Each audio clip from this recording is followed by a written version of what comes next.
Kitab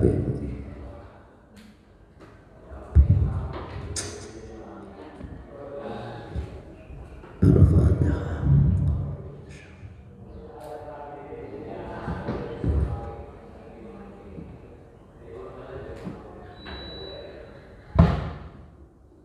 Bismillahirrahmanirrahim. A'udzu billahi minasyaitonir rajim.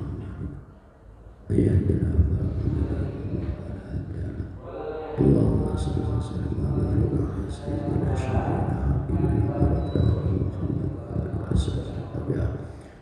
Subhanakallahumma la ilaha illa anta innaka antal alimul hakim fa'alimna ma yanfa'una wa fa'alna bima 'allamtana wa zidna ilma الصراط المستقيم أما بعد فقال المؤلف رحمه الله تعالى ونفعنا به وبعلمه ومدنا بأسراره وبركاته وورثنا علومه ومكارم أخلاقه وأعد علينا من صالح دعوته بدارنا يا رب العالمين. بسم الله الرحمن الرحيم.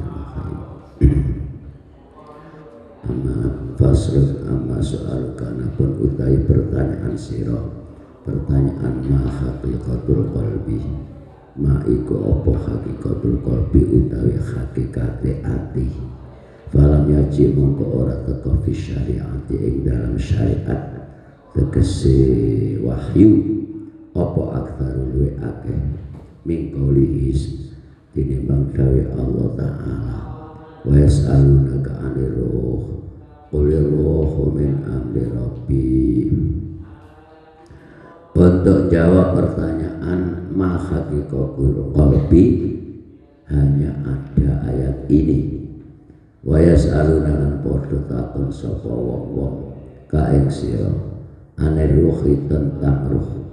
Qul jawab sira Muhammad ar-ruhu utai ruh iku min amri rabbi setengah saking ketentuane pangeran ingsun di anna ruha krana satemene ruh iku juz'un bagian min jumlatil qudrati kang tetep saking gemblengane kekuasaan al-ilahiyati kang milik Allah Ta'ala wa huwa utawi ruh iku min alamil amri tetap saking alam ketetapan.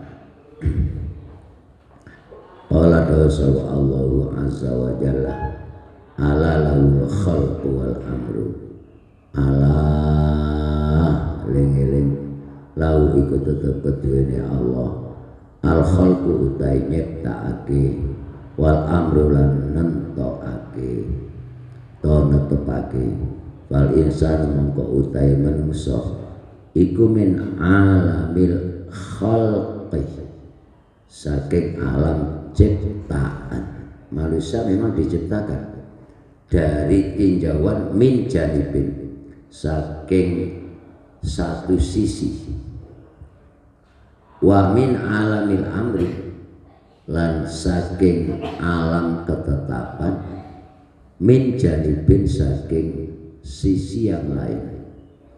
Fakulu syai'in, mongko utai saben suwiji-wiji, ya juzukan wenang alai ing atase syai' apa al misahatu jarak, wal miqdaru lan ukuran atau volume, wal kaifiyatu lan keadaan, bahwa mongko utawi syai' iku min alamil khalqi, saking alam ciptaan. Setiap makhluk yang punya bentuk atau volume, punya jarak panjang, punya kondisi, keadaan, peristiwa dan sebagainya, sifat, itu berarti teko alam khalq, tegese prosesnya, proses terjadinya diciptakan. La walaisa lan ora ono iku lil qalbi tetep keduwene ati apa misahatun jarak, wala miqdaran ora ukuran. Qalb, ati itu ndak punya volume. Walihada lan krana ikilah laisa lil qalbi misahatun wala miqdarun la yaqbal, ora nerima apa qalb, ora nerima al qismata ing dibagi. Hati tidak bisa dibagi. Walau qabila, lamun nerima apa qalb al qismata ing dibagi, ya lakana mongko yektine ana apa qalb iku min alamil khalqi, tetep saking alam ciptaan. Lawakana lan ana apa qalb min janibil jahli, saking arah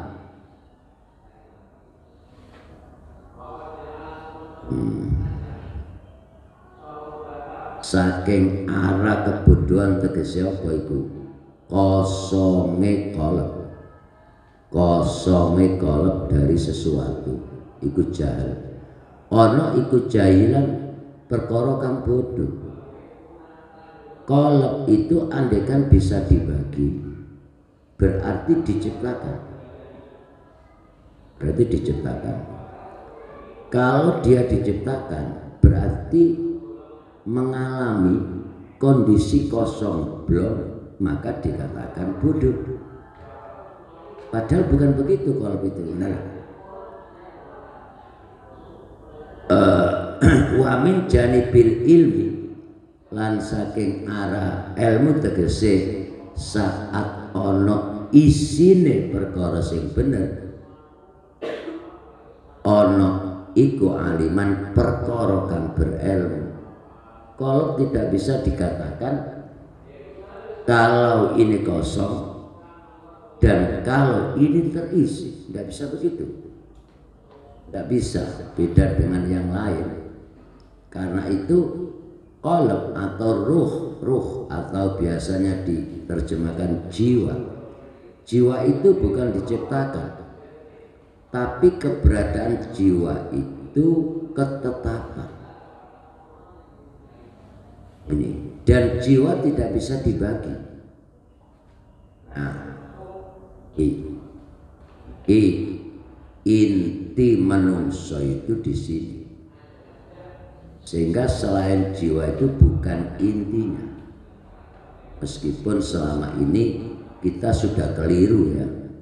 Perhatian kita justru kita fokuskan kepada casing kepada aspek jasmani. Itu salahnya kita selama ini. Mestinya aspek jasmani itu mendapat perhatian sekedar karena hanya merupakan kendaraan yang perlu mendapatkan perhatian full. Itu mestinya aspek jiwa, aspek jiwa. Tapi kenyataannya menungso iku ora konsisten terhadap fitrah. Karena tidak konsisten terhadap fitrahnya, itulah maka sing wake manungsa iku seneng mejengno jasmani ini, tetapi kalau dijajaki unsur kejiwaannya koyo-koyo kosong. Kalau begitu kegiatan mereka umat manusia kebanyakan yang selama ini mereka lakukan itu ya gak pas, karena orientasi kebanyakan kegiatan itu hanya kepada aspek jasmani.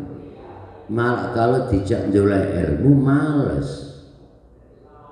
Anehnya bohongnya manusia lagi, wong gak tahu tolabul ilmi kok dalil tolabul ilmi faridatun. Aneh. Namanya bahan santapan iku sing dadi pikirane santapan jasmaninya, bukan santapan rohaninya. Itulah maka Al-Quran juga mengatakan manusia itu makhluk rewel, makhluk rewel. Dan kebanyakan manusia itu sendiri belum tahu dirinya itu yang mana. Mereka duga bahwa diri manusia itu ya jasmani itu, padahal itu salah. Diri manusia itu ya jiwa itu. Jiwa itu diri manusia. Nah, karena jiwa itu diri manusia, maka kesanggupan taat itu ya ada pada jiwa, bukan ada pada mulut. Karena itu memandang manusia itu jangan kemudian melihat aspek jasmaninya. Ketika kita memandang manusia itu dari aspek jasmani, kita yang salah. Ternyata yang kita duga sebagai diri manusia itu bukan itu gitu loh. Tapi yang namanya jati diri manusia itu jiwanya. Ketika jiwa itu kotor, maka manusia itu berarti kotor. Ketika jiwa manusia itu bersih, oh berarti manusia itu orang baik. Bukan selama ini yang kita lihat itu tampilan jasmaninya. Nah, orang kalau memandang jati diri manusia itu tampilan jasmaninya, akhirnya mereka disibukkan oleh memikirkan keduniaan, bahkan membabi buta.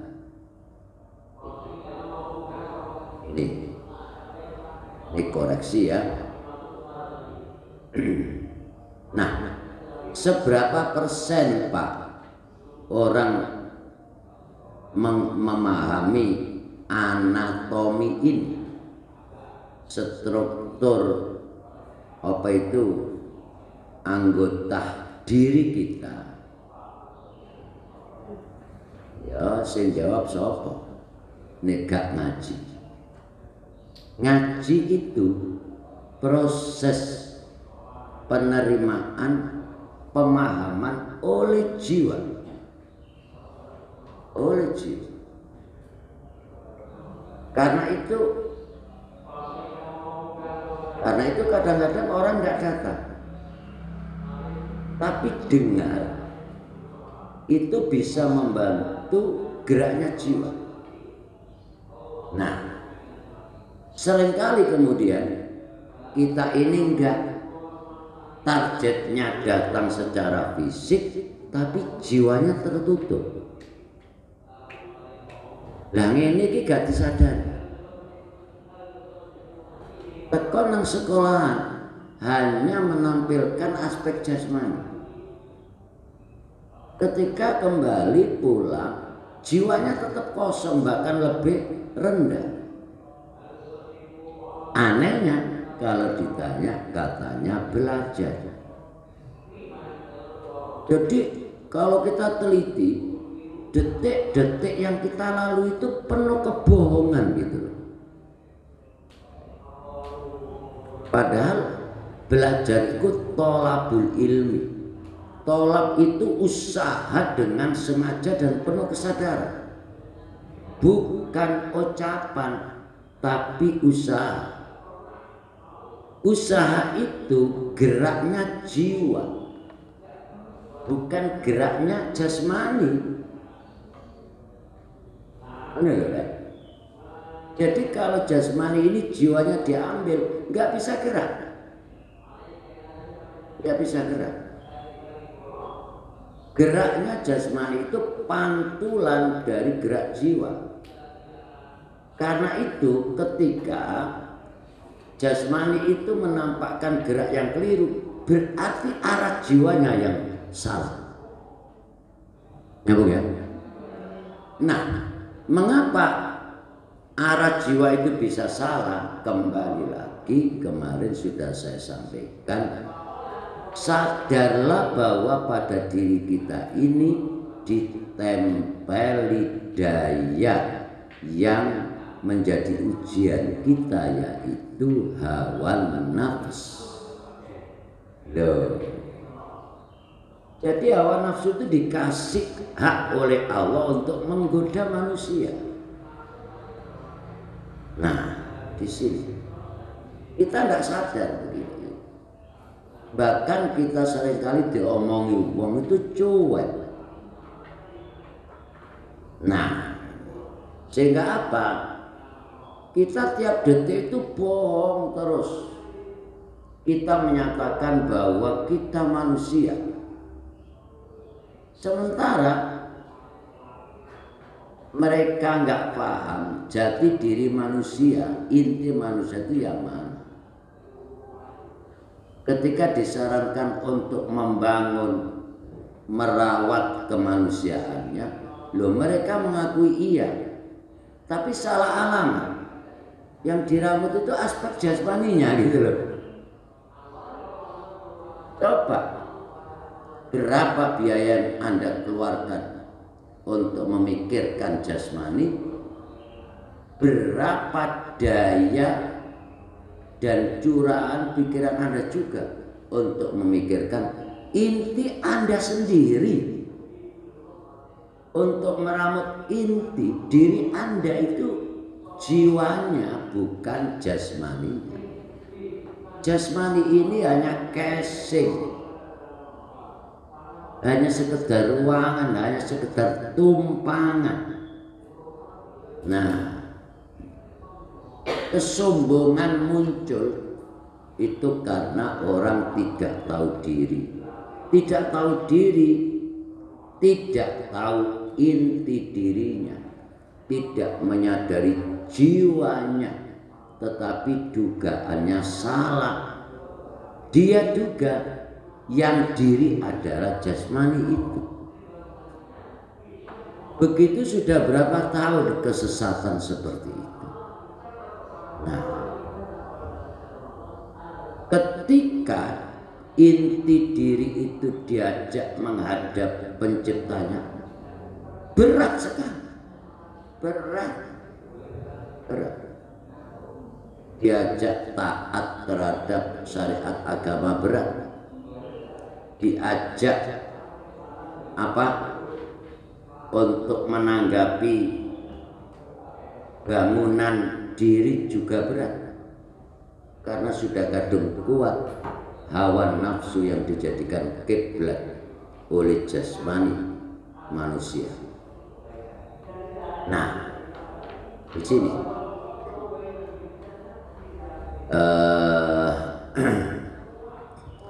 wa fi maknan akhar, mau wa min janibil ilmi aliman wa kullu syai'in utai saben siwiji yakunu kang ana iku fi tetep ing dalem syai' apa ilmun ilmu itu kategori apa kondisi terisinya jiwa dengan sesuatu yang benar, itu namanya ilmu.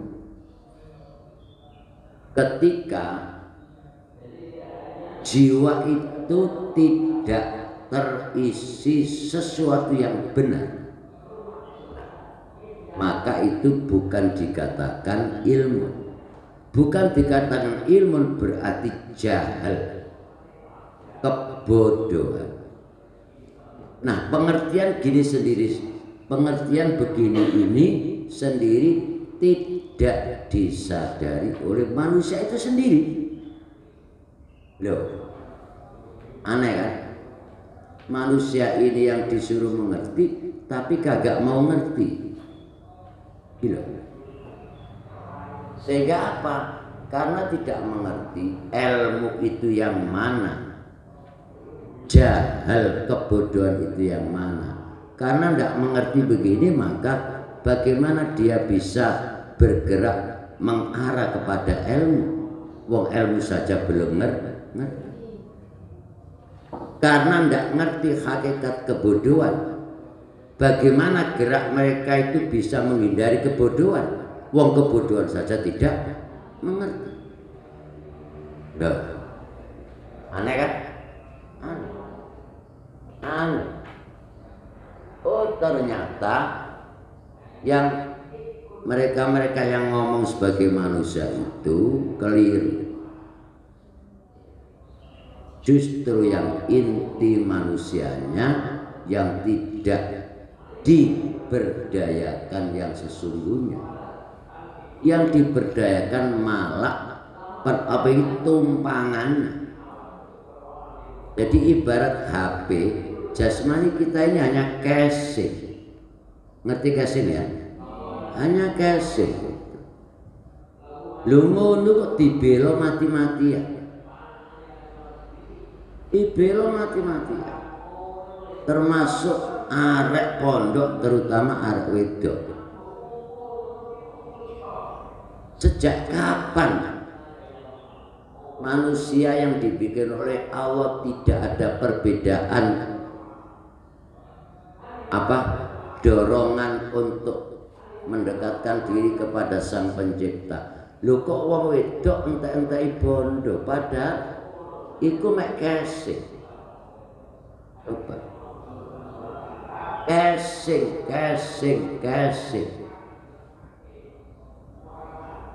Nang toko beli apa? Untuk casing. Ke pasar beli apa? Untuk casing lagi. Coba. Keluyuran, petuk pentol, casing lagi. Terus coba. Pertanyaan bagi orang yang kritis, ini sebenarnya manusia apa kambing sih? Kok yang dipikirkan itu casingnya? Nah ini yang kemudian oleh teori ilmu jiwa Islam disebut hewan bertubuh manusia. Karena tidak ada bedanya. Menurut? Tidak ada bedanya. Ada apa? Manusia itu diisi jiwa oleh Allah. Loh betul kalau melihat komponen ya. Tapi melihat fungsi, ini hewan semuanya.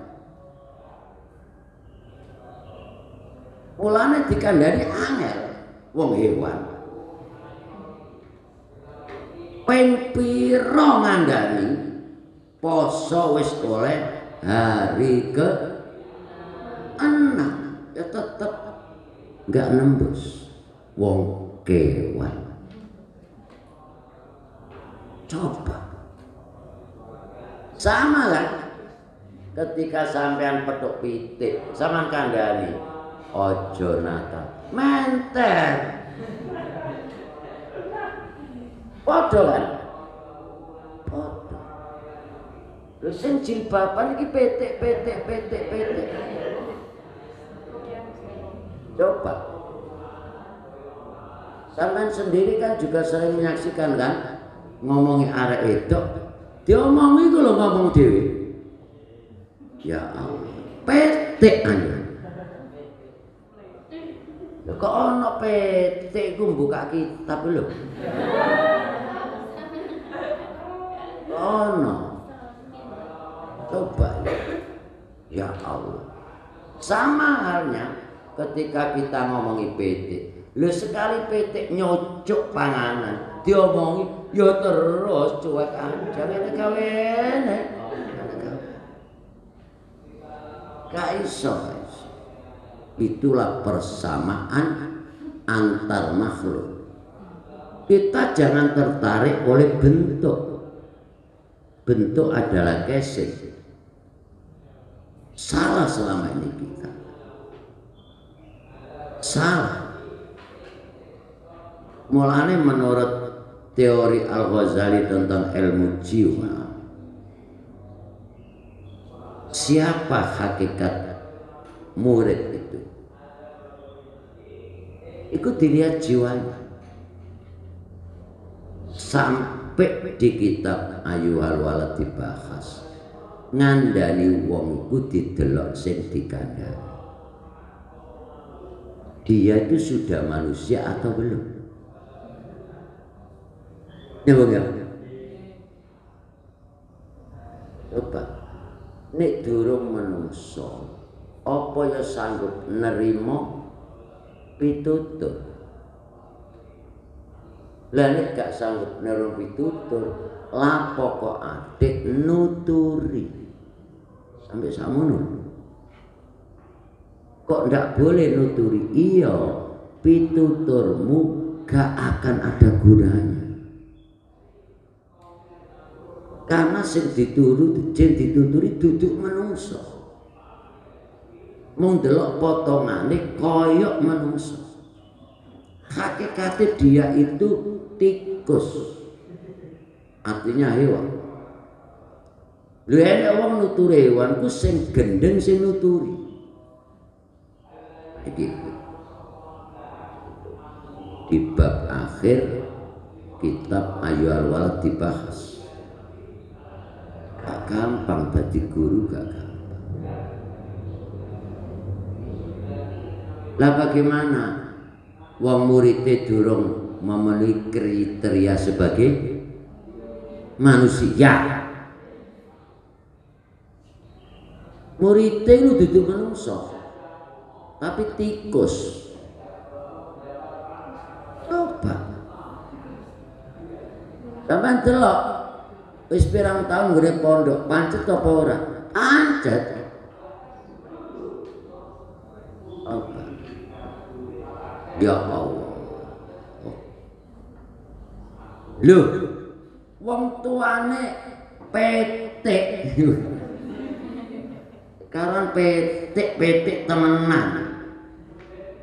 Yang repot kan ini bukan petik, cuman koyok petik. Berarti apa? Pokok aktivitasnya itu podo gitu. Bentuknya berbeda. Sementara yang menentukan perjalanan itu pokok aktivitas. Pak, mosok sama wong iku buka kitab kok Mbak E. Iya, tapi gunane apa? Apa nih buka kitab lalu dapat masukan pengetahuan? Kita ini ya, kita lihat, kita koreksi. Pak, itu kan pantes-pantesan nek mboten buka kitab lan mboten ketok moto. Lho makanya casing lagi. Pamer lagi. jasmani tok lagi gitu loh. Ya Allah, model ngene iki sing entek ibon bondo. Coba lho ngene iki ya, ngene iki aku ngembangno pengertian gone jero kitab iki. Ngene iki iku sik durung rumangsa. Nek dheweke iki entek-enteki bondo. Kan boten napa-napa, Pak. Kan niku duit kula piyambak. Hasil kerjamu sendiri apa kowe iku ngemis nang wong tuwa. Gak sadar lagi sih. Coba. Duite wong tuwa iku lho diakuake dhewe. Sehingga sepertinya tidak punya beban. Sombongnya bukan main kan itu. Bukan hasil kerjanya, ngaku-ngaku hasil. Itu kan namanya sombong. Sombong ya bohong. Coba. Nah, uang iku nek wis ngene iki, semakin tinggi orientasi jasmani, maka akan semakin menghabiskan bekal.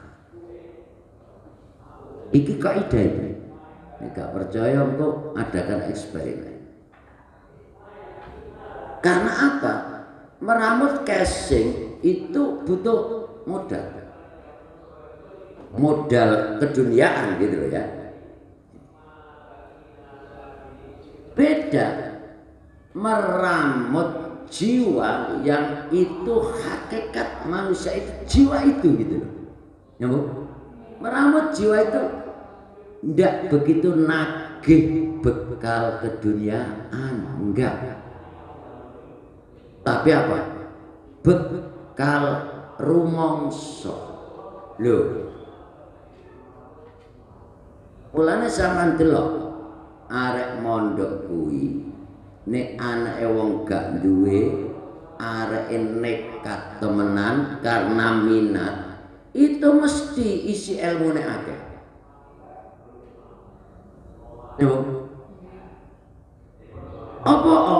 Karena kegiatannya difokuskan kepada itu. Dia mau meramut jasmani, nggak punya modal. Sehingga apa? Kegiatannya terfokus pada rohani. Hebat. Apa ana sing mondok iku anake wong duwe duit kok malah dadi kurang ajar gak karu-karuan karena orientasi casing. Ada peningkatan casing. Ada peningkatan kualitas benar tapi kualitasnya casing. Wis.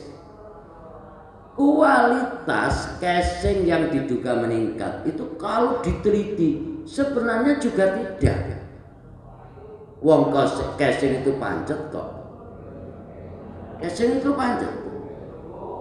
Bahkan semakin menyusut. Itu jasmani.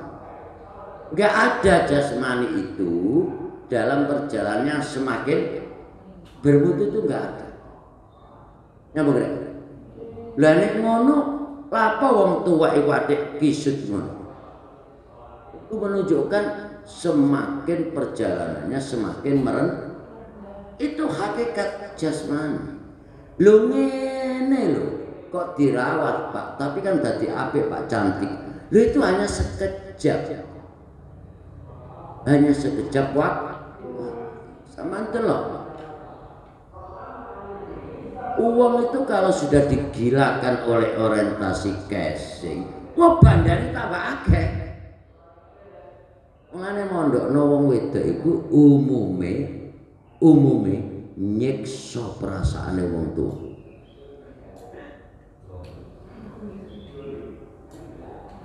Apa? Mergo apa? Ya mergo casing. Nek arek lanang kan gak atik wedang, gak pakai sido. Apa? Ya padha menungsane lho, padha menungsane. Kok gak sadar toh? Kon ya padha punya jasmani, padha punya rohani ini. Kalau memang ada pandangan jasmani butuh ramutan yang sungguhan, lo mengapa kok ada perbedaan antara lelaki dengan perempuan di dalam merawat? Wong podo-podo itu ya diciptakan Gusti Allah. Jasmani itu alam ciptaan, beda dengan jiwa. Jiwa itu alam ketetapan, alamul amri bukan alamul khalqi. Loh, durung ngerti akon sing kaya ngene iki. Coba ketika kemudian orang tua itu melarat gara-gara mikirno anake wedok entek-enteki bondo, itu kan sama dengan menyiksa orang tua. Jiwa tidak mau menerima, tetapi aspek jasmani menuntut. Kalau aspek jasmani itu menuntut mendapatkan tanggapan, maknane sing gerak pada dirimu adalah hawa nafsu, bukan jiwamu.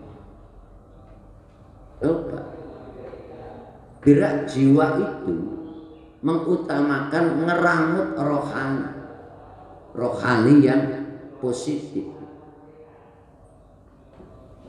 Maka setiap langkah dan setiap detik ia lalui, dia terus mendekat kepada Allah. Karena dia berasal dari Allah, dia dilepaskan oleh Allah, dikirim kepada manusia agar berkegiatan menurut ketentuan Allah. Ya, Bu? Nah, berkegiatan menurut ketentuan Allah inilah yang disebut dengan istilah ketaatan itu. Ya, Bu? Kebalikannya, kalau manusia itu dipaketkan berkegiatan menurut ketentuan Allah, lo kok kegiatannya ini tidak sama dengan yang diatur oleh Allah, itu namanya kemaksiatan, bukan ketaatan. Ketika kemudian suatu subjek, suatu pelaku itu bergerak bertentangan dengan karepe sing gawe barang itu, ya Bu, yang disebut maksiat itu.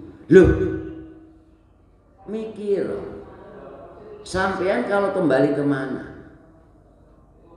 Sampean berasal dari Allah, kembalinya mesti kepada Allah. Loh, kembalimu kok jadi kotor iki piye to?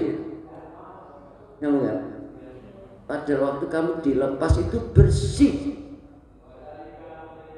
Gara-gara selama kegiatannya ini terpengaruh oleh hawa nafas, sehingga sudah melenceng dari rel yang ditetapkan, yang diatur oleh Allah. Coba saking gobloke manusia tertentu, ya toh, saking apa ya bahasa ini, gak enak meneh gak goblok.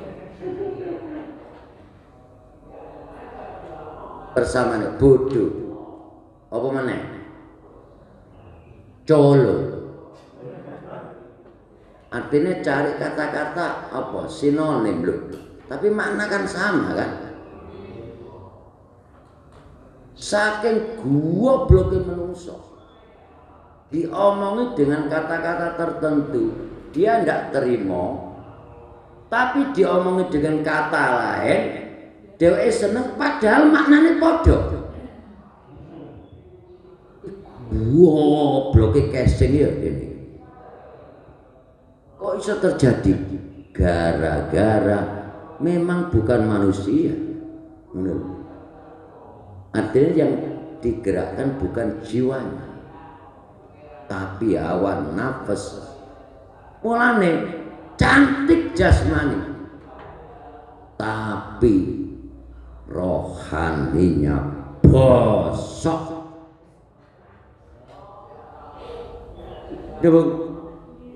Ya Allah, iki pengembangan ini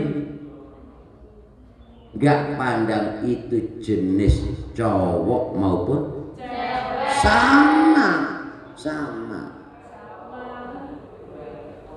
Cuman aneh kalau jasmani itu podo-podo butuh ramutan. Opo arek lanang kok gak pati entek-entek duit kanggo ngeramut kulit.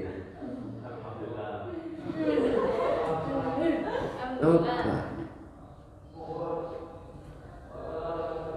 Papa wedok biasa to menunggu didik. Kita bukan menyangkal kejadian di mana-mana. Nyangkal koyok ngono kuwi sanggup durung utekmu iku sehat apa enggak. Kita ini berpikir sehat. Lha iki padha jenis makhluke ngono. Sing membedakan rawatan itu apa? Nyambung. Wedok mbek lanang ku sing bedakno apa? Kan bukan aspek jasmani. Duh, mengapa peramutannya kok beda? Coba iki nek uteke waras. Lah nek gak ngono, ya berarti sing digawe dudu utek tapi hawa nafsu lagi. Terus begitu. Seluruh keputusannya hanya hawa nafas. Oh, nek ngene piye, Pak? Nek ana wong ngono berarti potensi akal jiwa yang itu inti diri manusia gak kanggo blas. Tapi kok duwe gerakan, Pak? Oh, sing kanggo berarti hawa nafasnya. Padahal nafsu amaro, nafsu yang cenderung jelek itu diberikan kan untuk menguji, bukan sebagai daya kekuatan. Nyambung. Memang dia sebagai daya, tapi diberikan untuk manusia itu sebagai ujian bagi manusia. Ujian gimana, Pak? Mampu nggak mempertahankan jati dirinya? Ngono lho, Rek. Lho, kok jati diri itu berangkatnya manusia itu dari mana, Pak? Fitrah. Saya gak tahu ke rumah kuping. Kok panjang gak ndek kuping? Fitrah itu potensi positif yang langsung dari Allah. Suci itu bukan berarti kosong kayak kertas putih loh ya. Hati-hati iki sarjana pendidikan ngawur gitu. Saya pernah dengar begitu itu pidato. Ini kok pidato iki menyesatkan orang. Dalil kullu mauludin yuladu alal fitrah, dadak penjelasane bayi lahir bagikan kertas putih. Goblok. Lah fitrah kok kertas putih. Bedanya apa? Kertas putih dalam teori tabula rasa itu maksudnya kekosongan, sehingga menganalisa pendidikan itu apa katanya yang coret-coret. Nek dibiarkan ya tetep putih, nek dicoret-coret ya berarti ono coretane. Itu teori tabula rasa tentang pendidikan. Tapi teori pendidikan menurut Islam berbeda, blok. Pendidikan menurut Islam itu upaya untuk mempertahankan fitrah dan meningkatkan fitrah, bukan merusak fitrah. Loh, ini kudu ngerti. Lambo sing mulang pendidikan apa sampai sakmene kira-kira penjelasannya. Ya ambo. Itu mulane nanggone Al-Qur'an enek ayat fa'aqim wajhaka lid-dini hanifah. Loh, jangan sampai arahmu berbelok dari modal yang ditanamkan oleh Allah kepada dirimu.